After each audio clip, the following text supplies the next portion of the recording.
வணக்கம். இன்றைக்கி நம்ம என்ன ரெசிபி பார்க்க போகிறோன்னா, ஒரு சிம்பிளான டேஸ்டியான ரசம் தான் பார்க்க போகிறோம். வீட்டில் ரசம் பவுடர் தீர்ந்துடுச்சுன்னா அதுக்காக ரசம் வைக்காமல் விடாமல் நம்ம அழகாக வீட்டில் இருக்க பொருளை வச்சு மிக்ஸி ஜாரில் போட்டு அரைச்சிட்டு நம்ம ரசத்தை ரெடி பண்ணிடலாம். அதுக்கு தேவையான பொருள் என்னென்னு பார்ப்போம். பூண்டு ஒரு 7லேருந்து 8 பல் எடுத்திருக்கேன். அப்புறம் ஜீரகம் ஒரு 3 ஸ்பூன் எடுத்திருக்கேன். மிளகு ஒரு 2 ஸ்பூன் எடுத்து வச்சுருக்கேன். இதுதான் மெயினான இன்க்ரீடியன்ட்ஸ் ரசத்துக்கு. அப்புறம் இது கூட என்ன பண்ணுறேன், தக்காளி ஒரு பழுத்த தக்காளியாக ஒரு தக்காளி போட்டுக்கிறேன். புளி ஒரு அரை நெல்லிக்காய் சைஸ் அளவுக்கு எடுத்து வச்சுக்கிறேன்.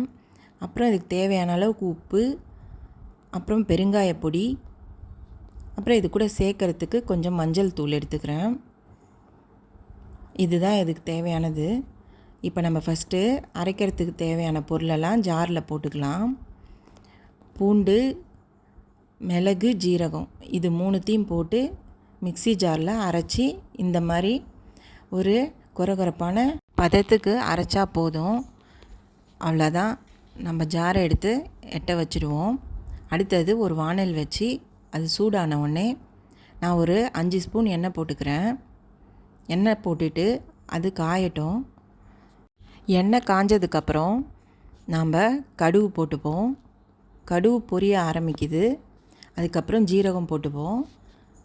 ஜீரகமும் பொரிஞ்சதுக்கப்புறம் காஞ்ச மிளகாவை ஒரு 2-3 கிள்ளி போட்டுப்போம். ரசத்துக்கு இந்த மாதிரி போட்டோம்னா நல்லா டேஸ்ட்டு கொடுக்கும் காஞ்ச மிளகா. ஏன்னா நம்ம அந்த பூண்டு, மிளகு, ஜீரகம் அரைக்கும்போது நம்ம மிளகா போட்டு அரைக்கலை. ஏன்னா அதில் இருக்க காரம் போதும். இந்த மாதிரி கிள்ளி போட்டோம்னாலே இந்த காஞ்ச மிளகா நல்லா டேஸ்ட்டு ஃப்ளேவரும் கொடுக்கும். மிளகா வறுபட்டுடுச்சு. இப்போ நான் 1 டம்ளர் தண்ணி ஊற்றிக்கிறேன். இதில் இப்போ நம்ம ரசத்துக்கு தேவையான பேஸ்ட்டை மிக்சியில் அரைச்சி வச்சோம் இல்லையா, அதை நம்ம இது கூட சேர்த்துடலாம். ஜாரில் கொஞ்சம் தண்ணி போட்டு எல்லாத்தையும் க்ளீனாக நம்ம அலசி அப்படியே இதில் ஊற்றிடலாம்.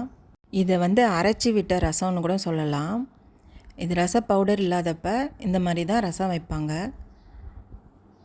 இப்போ பாருங்கள், இன்னும் 1 டம்ளர் தண்ணியை நான் அதில் சேர்த்துக்கிறேன். சேர்த்துட்டு நல்லா கலந்து விடுறேன். கலந்து விட்டோம்னா நம்ம அரைச்ச பேஸ்ட்டு நல்லா மிக்ஸ் ஆகிடும். இப்போ அடுத்தது நான் என்ன பண்ண போகிறேன், புளி எடுத்து வச்சுருந்தோம் இல்லையா, அதை கரைச்சி ஊற்றுவாங்க ஒரு சிலர் நான் போடுற மாதிரியும் போட்டுருவாங்க. அது கொஞ்சம் ஊறுச்சினாலே அந்த புளிப்பு சுவை கொஞ்சம் இறங்கும். இது புளிப்பு தேவையில்லை ரொம்பன்னு நினைக்கிறவங்க இப்படி போட்டுக்கலாம். இல்லைன்னா கொஞ்சம் நேரம் ஊற வச்சுட்டு அந்த தண்ணியை கூட நீங்கள் அந்த இதில் சேர்த்துடலாம், பேஸ்ட்டு கூட. உப்பும் சேர்த்தாச்சு.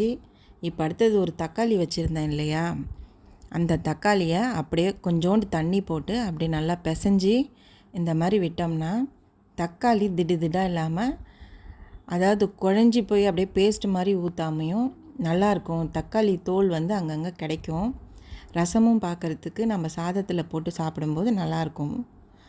இப்போ இந்த மாதிரி பிசைஞ்சி நான் இது கூட சேர்த்துடுறேன். இப்போ ரசம் கொதிக்க ஆரம்பிக்கும். நம்ம என்ன பண்ணணும், இந்த ஸ்டேஜில் பெருங்காயத்தூளை இப்போ சேர்த்துக்கலாம். நான் தூள் வச்சுருக்கிறதால பெருங்காயத்தூளை அப்படியே நான் சேர்த்துக்கிறேன். இதே நீங்கள் கட்டி பெருங்காயம் தான் யூஸ் பண்ணுவீங்கன்னா நீங்கள் அதை வறுத்துட்டு அது கூட சேர்த்துக்கலாம். அதுக்கப்புறம் மஞ்சத்தூள் தேவையான அளவுக்கு நான் போட்டுக்கிறேன்.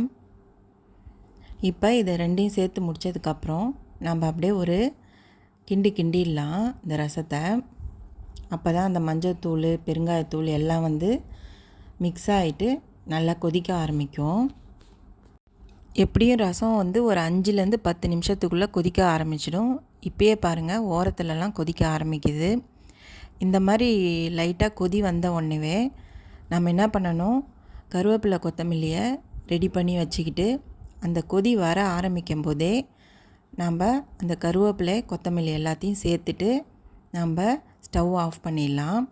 ரொம்ப கொதிக்க வச்சோம்னா ரசத்தோடைய ஃப்ளேவர் சுத்தமாக போயிடும். ஸ்டவ் ஆஃப் பண்ணதுக்கப்புறம் 1 ஸ்பூன் நெய் சேர்த்தோம்னா நல்லாயிருக்கும். இந்த ரசத்தில் நம்ம பருப்பு தண்ணியோ அல்லது பருப்போ சேர்க்காததால் இது 2 நாளைக்கு கூட நம்ம வச்சு சாப்பிட்லாம், வீணாக போகாது.